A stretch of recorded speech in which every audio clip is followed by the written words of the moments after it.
sensoriales en general. Los receptores son transductores, o sea, son unas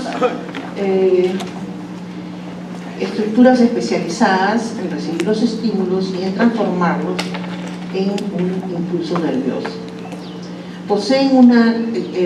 Los receptores poseen una sensibilidad característica o diferenciada, quiere decir que cada receptor es sensible a un tipo de estímulo. Y es el tipo de estímulo para lo que fue diseñado, como vamos a ver. A eso llamamos modalidad de la sensación. Es decir, los receptores visuales, los fotorreceptores, solamente sirven para captar las señales electromagnéticas de la luz. Esta transmisión de la señal sensorial es el impulso nervioso.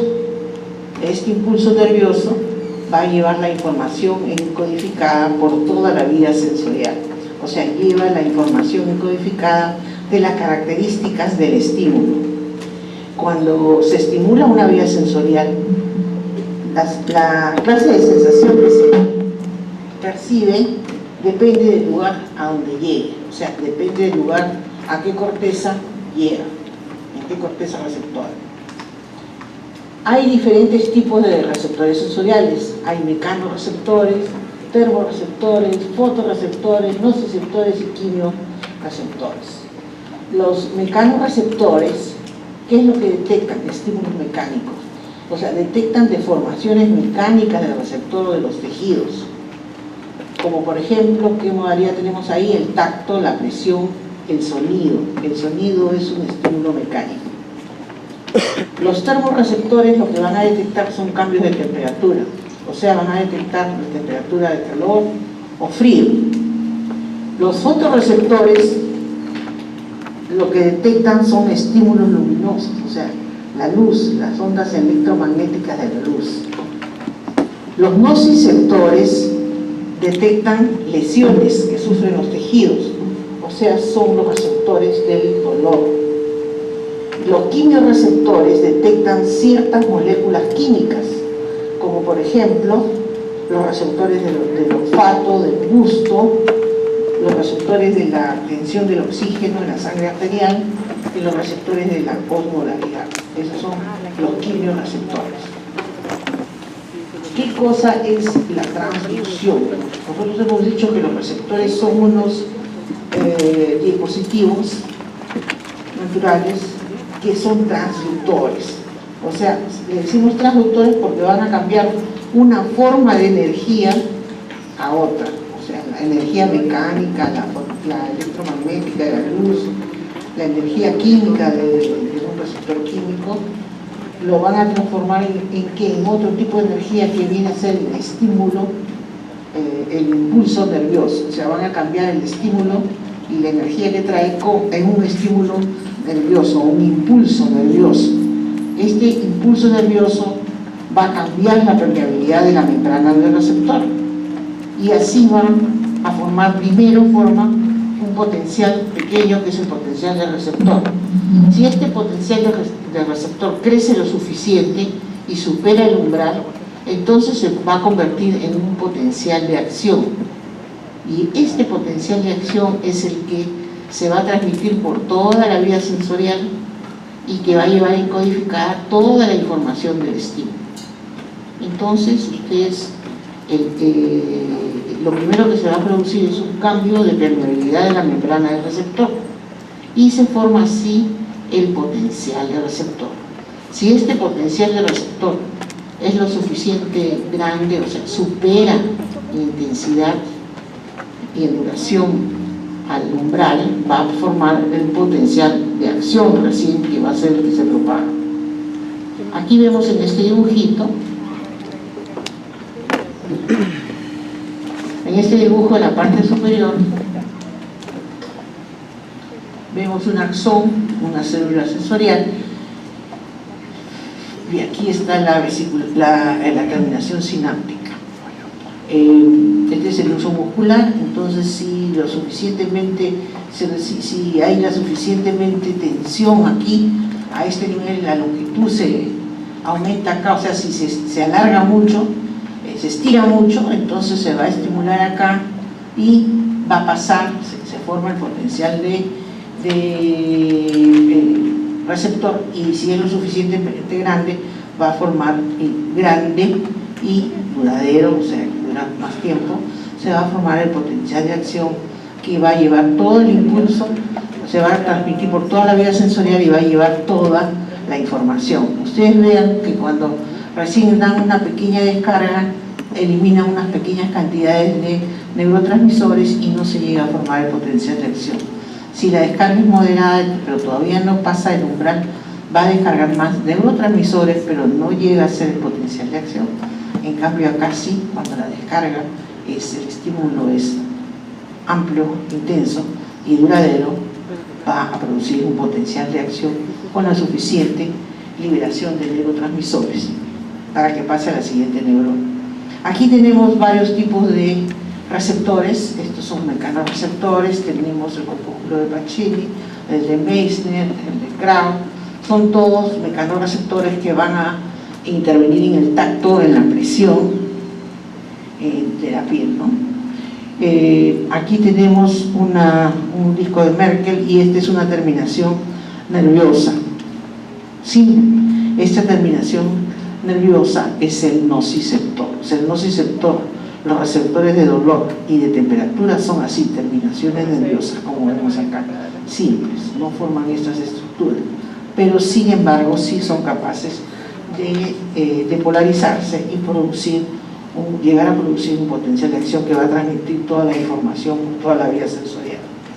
Aquí tenemos otro mecanorreceptor, que es el órgano de Corti, que está en la cóclea del oído y que va a ser el estímulo que se produce ahí es el sonido. El sonido son ondas mecánicas y que van a producir una despolarización que va a ser captada por los receptores del oído y van a ser transmitidas por toda la vía sensorial.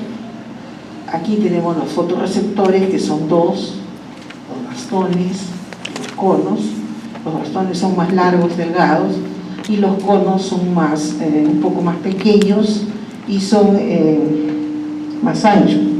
Vean ustedes que los fotorreceptores ustedes saben que están en una de las 10 capas de la retina, inmediatamente pegados, muy relacionados con el epitelio pigmentario. ¿Por qué hay esta relación con el epitelio pigmentario? Porque el epitelio es el que le va a proveer pigmento para que se formen acá en estos discos que se ven ustedes, que están en la porción próxima del fotorreceptor al epitelio pigmentario. Acá están los discos. Cuando viene la luz, estos van a estimular a los pigmentos, a la rodopsina, a la iridoxina, y va a producir una serie de reacciones que vamos a ver más adelante, y esto va a producir finalmente un potencial de acción que lleva toda la información. Los conos, los bastones intervienen en la visión nocturna, en la visión de la oscuridad, y en cambio los conos en la visión de día, la visión de colores. Hay 3 tipos de conos para los 3 tipos de colores básicos. Luego tenemos los quimioreceptores, como el cuerpo carotídeo, que se encuentra acá, el cuerpo carotídeo. Aquí está la carótida que se bifurca.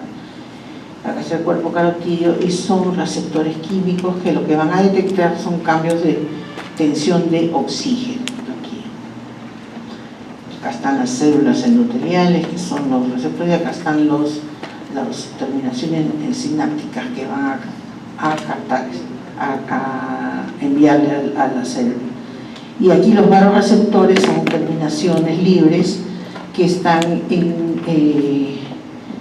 contacto acá con la fina capa elástica media, y son los que van a captar los cambios en la presión, por eso el varoreceptor. Comenzaremos entonces con la modalidad o canal visual. La vía visual sensorial se inicia, vamos a ver todo el inicio, cuántas células intervienen y cuál es su vía. Eso lo vamos a repetir en todas las modalidades. Los receptores se encuentran en la retina, en la capa de los y son los fotorreceptores, y son de dos tipos, como les he dicho, que son los conos y bastones. Estos son los que van a transducir la energía electromagnética de la luz y la convierten en un potencial de acción. Los conos, los bastones se encuentran distribuidos en todo el ojo, más en la periferia. En cambio, los conos están concentrados en una parte que se llama la retina central, que es acá, y es la que nos permite ver con nitidez los objetos. Esto interviene en la luz de día y vemos los colores. Con los conos vemos los colores y con los bastones la visión nocturna. Estos receptores hacen sinapsis que se encuentran en una capa de la retina. Aquí lo vemos, acá, el epitelio pigmentario. Los receptores hacen sinapsis con la primera neurona, que son las células bipolares, que también se encuentran en la retina. Estas a su vez hacen sinapsis, estas células bipolares, con las células ganglionales, que también se encuentran en otra capa de la retina. Esta capa estas axones de las células ganglionales son más largos, van a llevar la información y van a formar estos axones el nervio óptico. O sea, todas las células ganglionales de acá van a salir por aquí, por el nervio óptico. Esto se llama la papila del ojo. Por aquí salen por el nervio óptico, abandonan, atraviesan la parte posterior de la órbita, ingresan al cráneo y de ahí se dirigen hacia acá, al quiasma, ¿no? Y van a formar acá, como le digo, el nervio óptico. En el quiasma, parte de estas fibras se entrecruzan, que son de los dos ojos, se cruzan, y van a formar ya las cintillas ópticas, esos axones, y se dirigen hacia donde está la tercera neurona. La tercera neurona se encuentra en el cuerpo geniculado lateral, en el tálamo, y los axones de esa tercera neurona van a formar las radiaciones ópticas. Estas radiaciones ópticas tienen un recorrido por la parte profunda del lóbulo parietal, del lóbulo temporal, y se dirigen hacia el occipital, o sea, tienen un recorrido parietal, temporal y occipital, llegando a la corteza occipital, donde se encuentra la cuarta neurona. Esa es la corteza visual primaria, o el paleocórtex occipital, el área 17. Ahí llegan a hacer sinapsis con esta cuarta neurona, y la cuarta neurona hace sinapsis con la corteza visual secundaria, o sea, con las áreas de asociación secundaria, que está donde se encuentra la quinta neurona, quinta, sexta, y dependiendo qué característica tiene el objeto visual, van a las áreas 18 y 19. Entonces, como ustedes ven, los receptores, la primera y la segunda neurona se encuentran en la retina. Los axones de estas células ganglionales van a formar el nervio óptico, que luego, cuando ingresa al cráneo, se cruza encima de la silla turca, y lo que ya sale son las cintillas ópticas que se dirigen al tálamo, donde está la tercera neurona. De ahí van ya a la corteza visual primaria y después a la secundaria. Aquí tenemos con más detalle un corte transversal del ojo. Vemos que el ojo tiene una cobertura anterior, la córnea, que es transparente, por donde debe de pasar la luz. Atraviesa el lente cristalino, que es un lente que va a cambiar de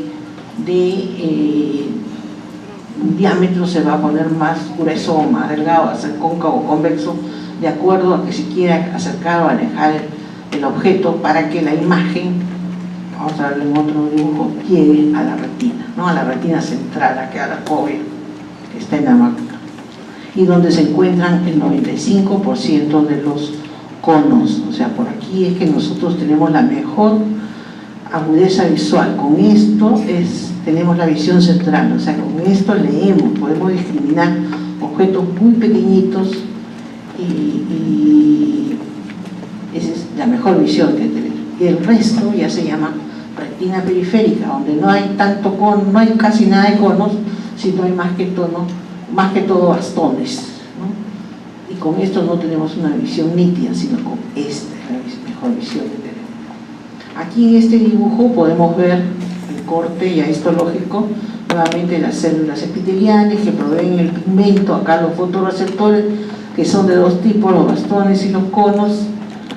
Estos fotorreceptores hacen sinapsis con las células rosadas, que son las bipolares en la retina, y estas con las ganglionares. Los axones de estos ganglionares salen así, todas se pegan por acá y salen por el nervio óptico, para formar el nervio óptico y entrecruzarse, formar el quiasma y dirigirse ya como sitías ópticas hacia el tálamo.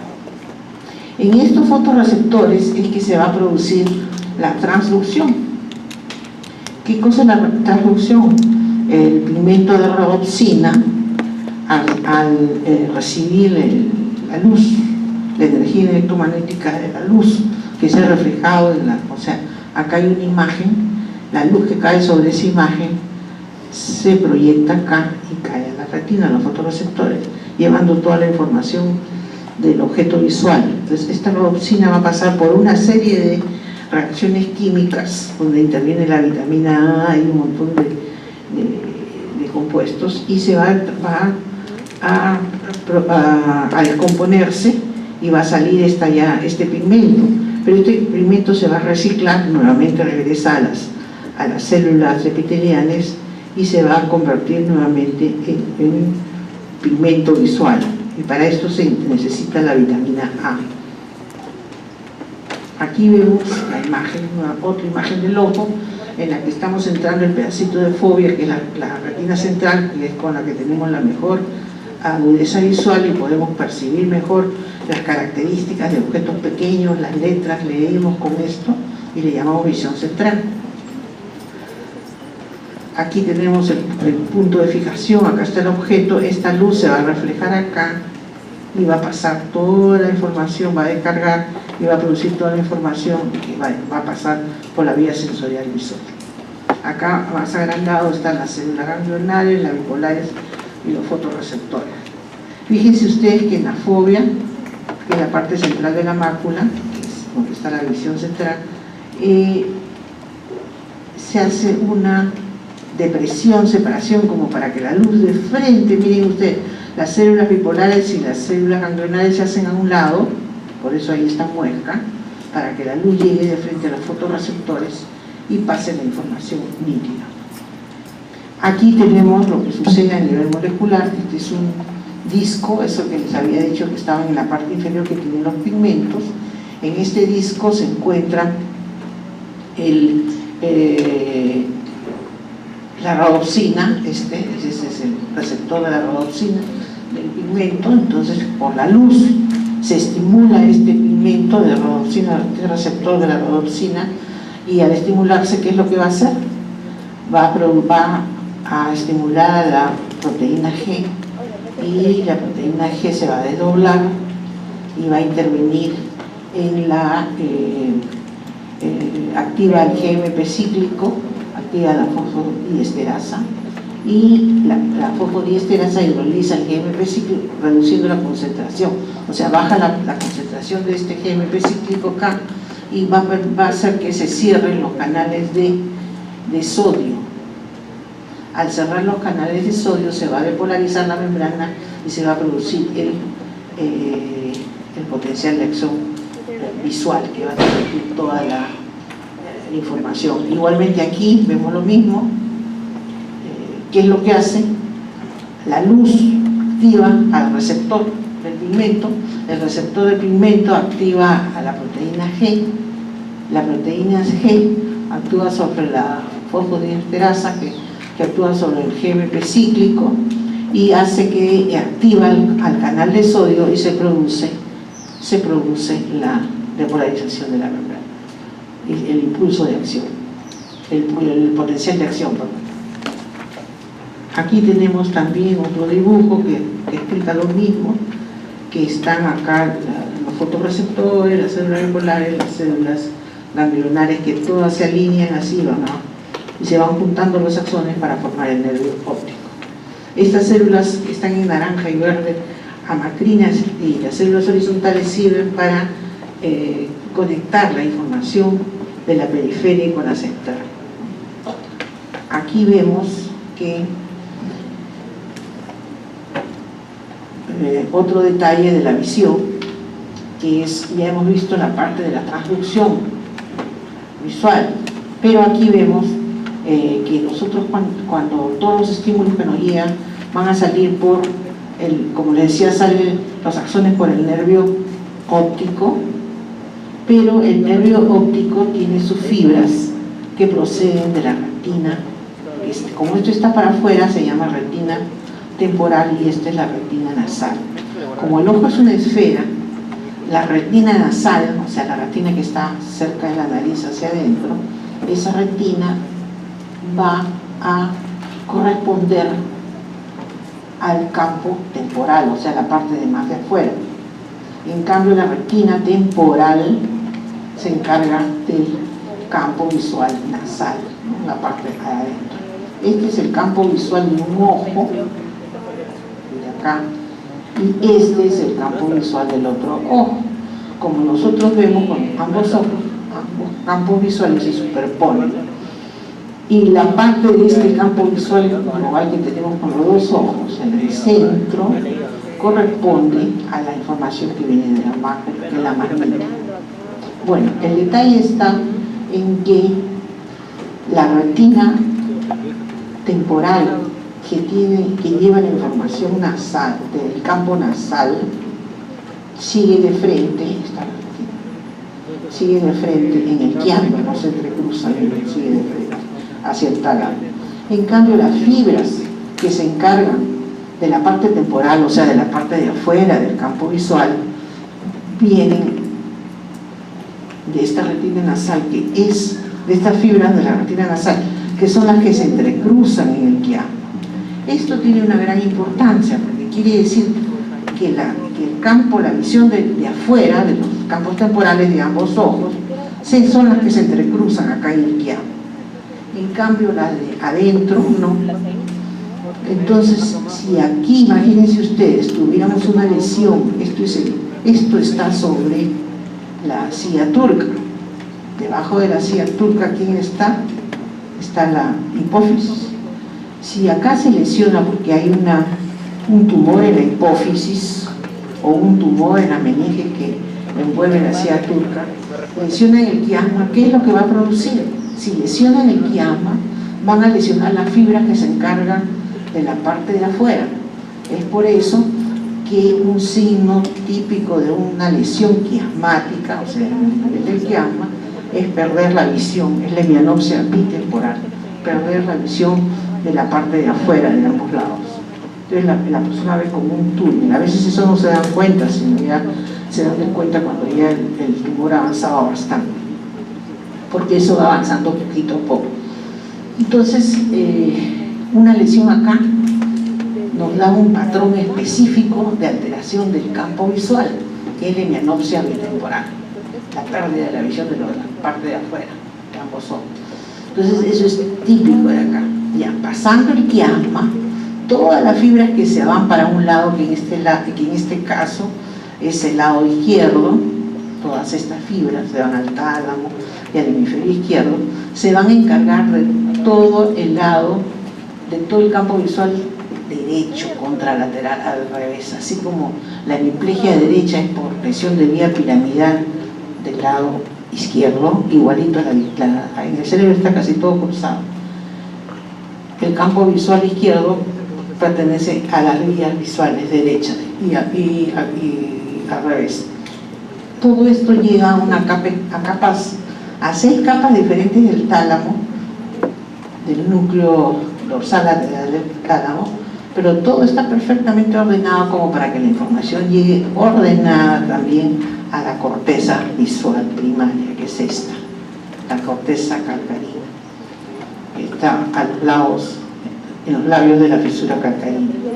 De tal forma que miren ustedes que esto que está en el campo visual, esto amarillo, marroncito o medio naranja, que está en el campo derecho inferior, va a ir al labio, o sea, a la parte superior e izquierda, toda la revésita abajo, se va a abrir. Entonces aquí vemos una organización fototópica, o sea, ordenada de la información visual, del campo visual, en la corteza occipital, y eso lo vamos a ver, se repite en todo, así como hay el homúnculo sensorial y visual que habíamos explicado anteriormente. Igualito la corteza se encarga de un punto específico y que se repite de la información, ¿no?, que recibe. Bueno, del tálamo ya va la corteza, como les digo.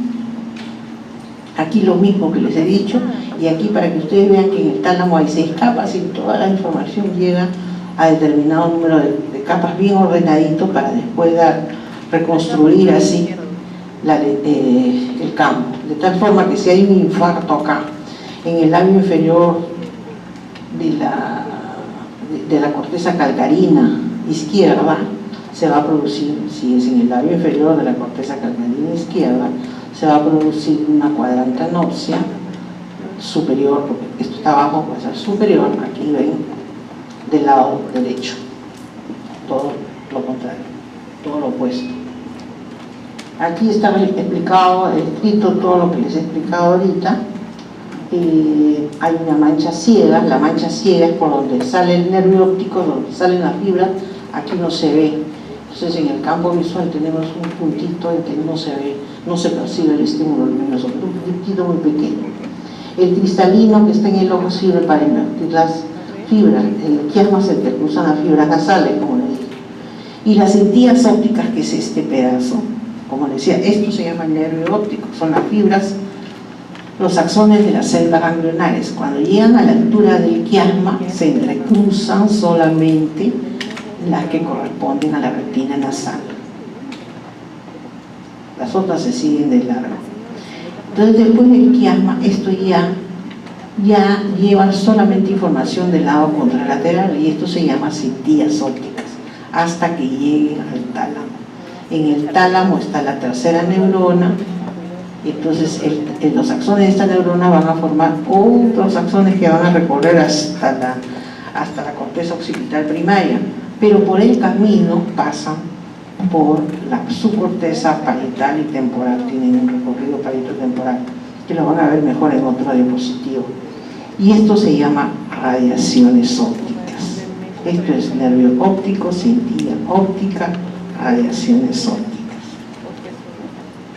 Antes de llegar al tálamo, la mayoría de todas estas fibras de aquí van al tálamo para seguir toda la vía sensorial visual y llegar a la corteza visual primaria, pero una pequeña parte se desprende y se va hacia los tubérculos cuadrigéminos, y otros se van hacia el pretectum, o sea, hacia la parte alta, el tectum del mesencéfalo.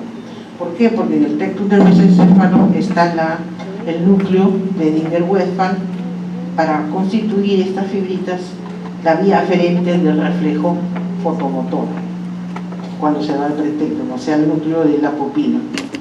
Otras se van al tubérculo cuadrigémino. ¿Para qué? Porque en los tubérculos cuadrigéminos superiores reciben información de lo que estamos viendo. ¿Y para qué sirven? Porque el tubérculo cuadrigémino es una estructura también que tiene varias capas, varias láminas, y integra la información sensorial y motora. Entonces construye un mapa que no es tan preciso como el de la corteza visual, pero sí nos da un mapa sobre en qué lugar, hacia qué lado están los objetos. Y el cuerpo geniculado, la mayor parte va al tercer punto, que es el cuerpo geniculado, que es donde continúa toda la vía visual hasta llegar a la corteza visual primaria. Aquí está la otra vista que les decía. Estos son los ojos. Aquí vemos que las fibras nasales se entrecruzan en el quiasma, acá son azules, aquí son rosadas, se entrecruzan en el quiasma para pasar al otro lado. Y aquí ya todo esto rojito pertenece todo esto rojito pertenece al lado contralateral del campo visual, y todo esto azul también al lado contralateral. Bueno, acá está el quiasma, estas son las cintillas, y esto es el tálamo. Los axones de este tálamo, aquí y aquí, van a formar las radiaciones, y como ustedes ven es como un abanico que va a pasar por una parte por el lóbulo temporal, otra parte por el lóbulo parietal, y se juntan y llegan a la corteza visual. Aquí habíamos dicho que un poquito de fibras antes de llegar al tálamo se salen de ahí, de la sentilla óptica, y se van al pretectum, o sea, al techo del mesencéfalo, donde está el núcleo de hiperhuefa que controla los reflejos pupilares. Y ahí sale la respuesta por vía del ganglio ciliar y cierra la pupila. Esa es la respuesta parasimpática de la pupila. Aquí tenemos representado la distribución cortical de los campos visuales, así como hay un homúnculo acá y que por aquí está la cara, aquí está el brazo y aquí la pierna, en la corteza visual, en la corteza motora, en la corteza visual. Ya les he dicho todo lo que está acá, miren, abajo va a salir, se representa arriba. Por ejemplo, acá el 4 y el 8 y el 12 se representa abajo, pero abajo de que este es el campo visual, el lado derecho, inferior, pues está en la corteza visual izquierda, en la parte, en el labio superior. Y así los demás. Si ustedes vean los números y van a corroborar, esto es el orden fototópico, distribución cortical fototópica de la imagen, del campo visual. Y por último tenemos aquí de que la información visual no se queda en un B1, o sea, en el área visual primaria, que es esto. Esto vendría a ser solamente la corteza visual primaria. B2, B3 y todos estos centros, B4, son las áreas de asociación que pertenecen al neocorte de asociación y son los que nos dan las posiciones más elaboradas del objeto visual. Y aquí tenemos que, por eso en la parte temporal podemos percibir el color y la forma, miren, color y forma en B4. Acá podemos ver la respuesta al movimiento en el área de aquí, y después en la parte parietal, como les había dicho, se ve la percepción del espacio. Entonces, ¿dónde está la posición? Color y movimiento acá, posición, espacio, relación en el espacio, es esto, en el parietal. Y finalmente tenemos, solamente les he traído esto para que vean que normalmente esta imagen de esta flor, de este cuadro de esta flor, los rayos de luz que caen acá se reflejan, la iluminación de esto se refleja acá la córnea lo desvía un poquito, pasa por el cristalino y los junta, tanto en su parte superior como en su parte inferior, los junta en la retina. Esto sucede en un ojo normal, o sea, en un ojo hemétrope. ¿Qué significa hemétrope? Que no es ni muy grande, su diámetro antero-posterior es de un tamaño de alrededor de 2.1, 2.2, y es del tamaño que cae la imagen en la retina. Ese es el hemétrope, el normal, que no necesita lentes, porque con su cristalino compensa. En cambio, el ojo del hipermétrope tiene un diámetro antero-posterior más pequeñito, es un ojo más chico.